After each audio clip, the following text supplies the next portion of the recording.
ಲಲಿತಾದೇವಿಯವ್ರ ಮುಖದಲ್ಲಿ ತುಂಬಾ ಕಳೆ ಬಂತಾಗಿದೆ.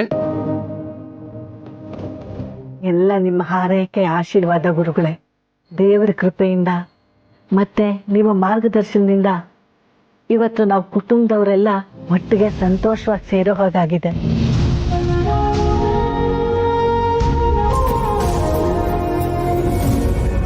ಮಮ್ಮಿ, ಈ ಗುರುಗಳಿಗೆ ಕಣ್ಣೇ ಕಾಣಿಸಲ್ಲ, ಆದ್ರೂ ಅವ್ರ ಮುಖದಲ್ಲಿ ಕಳೆ ಇದೆ ಅಂತ ಅದೆಷ್ಟು ಕರೆಕ್ಟ್ ಆಗಿ ಹೇಳ್ತಾರೆ ಮಮ್ಮಿ. ಸುಂದ ದರಿದ್ರ ಅವರು ಅಂತರ್ಯಾಮಿಗಳು ಕಣ. ಅಂದ್ರೆ ಅಂದ್ರೆ ಅಂತರ್ಯಾಮಿಗಳು. ಅವ್ರಿಗೆ ಜಗತ್ತನ್ನು ನೋಡೋ ಕಣ್ಣು ಹೋಗಿರ್ಬೋದು, ಆದ್ರೆ ಒಳಗಣ್ಣು ಅಂತ ಒಂದಿರುತ್ತಲ್ಲ, ಅದರಿಂದ ನೋಡ್ತಾರೆ ಕಣೋ. ನನ್ನೊಳಗೆ ಏನ್ ನಡೀತಿದೆ, ಅವ್ರೊಳಗೆ ಏನ್ ನಡೀತಿದೆ, ನಿನ್ನೊಳಗೆ ಏನ್ ನಡೀತಿದೆ, ನೀನೇನ್ ಯೋಚನೆ ಮಾಡ್ತಿದ್ಯಾ ಎಲ್ಲ ಅವ್ರಿಗೆ ಗೊತ್ತಾಗ್ತಾ ಇದೆ. ದಯವಿಟ್ಟು ಸುಮ್ಮನೆ ನಿಂತ್ಕೊಳ್ತೀಯ. ತುಂಬಾ ವರ್ಷಗಳ ನಂತರ ವೀರೇಂದ್ರ ಊರಿಗೆ ಬಂದಿದ್ದಾನೆ, ಅದು ತನ್ನ ಇಡೀ ಕುಟುಂಬದ ಜೊತೆಗೆ. ಸಂತೋಷ.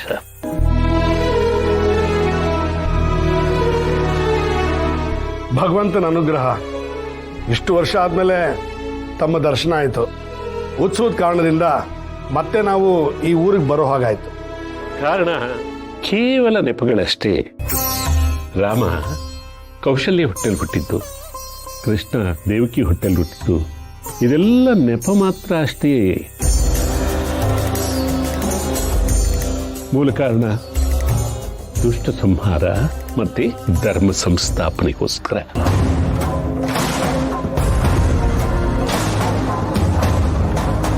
ಹಾಗೆ ನಡೆಯೋ ಪ್ರತಿಯೊಂದು ಘಟನೆಗೂ ಬೇರೆ ಕಾರಣನೇ ಇರುತ್ತೆ. ನಾವೀಗ ಕಾಣೋದು ನೆಪ ಮಾತ್ರ.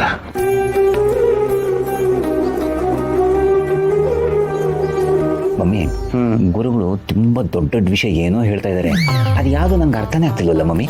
ಸುಂದ್ರ ದರಿದ್ರ. ಸ್ಕೂಲಲ್ಲಿ ನಿಂತು ಓದಿದ್ರೆ ತಾನೇ ಅರ್ಥ ಆಗೋದು. ಸುಮ್ಮನೆ ಕೇಳಿಸ್ಕೊಳ್ಳೋ. ಉಳಿಯಲ್ಲ, ಅಂಥ ನೆರಳು ಉಳಿಯಲ್ಲ. ಒಂದಲ್ಲ ಒಂದು ದಿನ ಸುಟ್ಟು ಬೂದಿಯಾಗ್ಬಿಡುತ್ತೆ.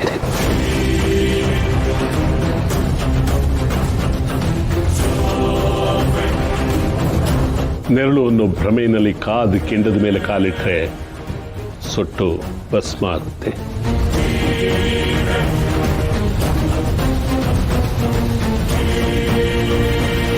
ತಾಂಡವಾಗಬಹುದು, ಪ್ರಳಯ ಆಗಬಹುದು,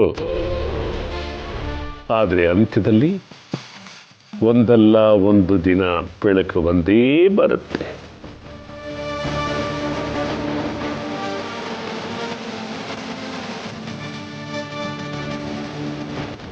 ಗುರುಗಳೇ, ನಿಮ್ಮ ಮಾತು ನನಗೆ ಅರ್ಥ ಆಗಲಿಲ್ಲ. ಗುರುಗಳ ಮಾತುಗಳೆಲ್ಲ ಅರ್ಥ ಆಗಿದ್ದಿದ್ರೆ ನಾವೆಲ್ಲ ದೊಡ್ಡವರಾಗಿರ್ತಿದ್ವಿ. ಗುರುಗಳು ಆಡೋ ಕೆಲವೇ ಮಾತುಗಳು ಸಮಯ ಬಂದಾಗ ಅಷ್ಟೇ ಅರ್ಥ ಆಗುತ್ತೆ.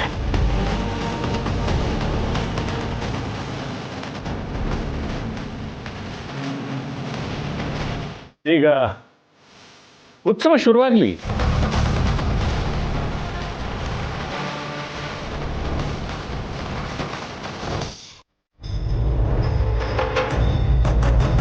ಹಾಗೇನಾದರೂ ಕಳಸ ಹೇಳಿದ್ರೆ ನಮ್ಮೂರಿಗೆ ಕಂಟಕ ಅನ್ನೋದು ನಮ್ಮ ನಂಬಿಕೆ. ಜೊತೆಗೆ ಊರ್ ಜನಗಳು ಕಳಸ ಮೀರಿ ಮುಂದೆ ಹೋಗೋ ಹಾಗಿಲ್ಲ. ಕಳಸ ಹೊತ್ತಿರೋ ಶ್ರಾವಣಿ ಅಮ್ಮವರು ಮುಂದೆ ಹೋಗ್ಲಿ ಅಂತಾನೆ ಈ ಸೀರೆನ ಹಾಸಿರ್ತೀವಿ.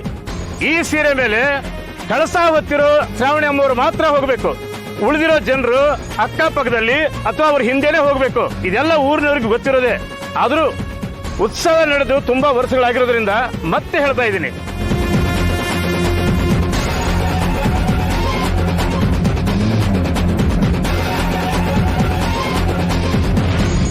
ಕಳಸ ಹೊತ್ತಿರೋ ಹುಡುಗಿ ಇಲ್ಲಿ ಕಳಸ ಹೊತ್ತಿರ ಅಲ್ಲಿವರೆಗೆ ನಡೆಯಕ್ಕಾಗತ್ತಾ? ಕಳಸ ಎಲ್ಲೂ ಇಳ್ಸಂಗಿಲ್ಲ. ಕಳಸ ತುಂಬಾ ಭಾರ ಇದೆ, ತುಂಬಿ ತುಳುಕ್ಬಾರ್ದು, ಕಷ್ಟ ಆಗುತ್ತೆ. ಕಷ್ಟ ಗೊತ್ತಿಲ್ದವರು ಈ ಕಳಸ ಹೊತ್ಕೊಂಡು ದೇವಸ್ಥಾನ ಹೋಗಕ್ ಹೋಗುತ್ತ. ಈ ಜನಗಳ ಅನುಮಾನನೇ ನನಗಸ್ತ್ರ. ಶ್ರಾವಣಿ ಈಗಾಗ್ಲೇ ಸುಸ್ತಾಗಿದ್ದಾಳೆ. ಇವಳು ಕಳಶ ಹೊತ್ಕೊಂಡು ದೇವಸ್ಥಾನವರೆಗೂ ಹೋಗೋಕ್ ಸಾಧ್ಯನೇ ಇಲ್ಲ.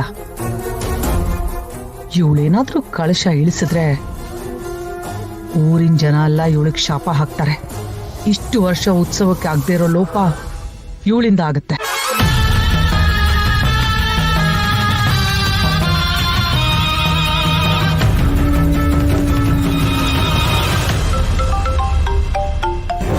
Hello ma'am.